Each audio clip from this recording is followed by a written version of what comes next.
O yung request ko sa kanya. Basta makonsume ko yung 1.7. Pero syempre, lagi pong basic o pagbabatayan ng una ay yung diagnosis ni doktor. So ito nga po tayo, asthma.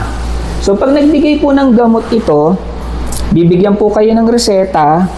Itong reseta pong ito, ibibigay niyo po sa parmasya na accredited. Again, lahat po ng binabayaran ni PhilHealth, accredited po dapat yung health facility o yung mga medical facility. So pag binigay po ni Sir Aye ang reseta, itong si parmasya, bibigay po yung nakalagay na gamot. So lilinawin ko po, yung 75 na gamot yon ay generic po Kasi lagi pong pag nagma-marketing kami o information education campaign, natatanong po talaga yan. So pangungunahan ko na po kayo na ang binibigay po naming mga gamot ay generic po muna.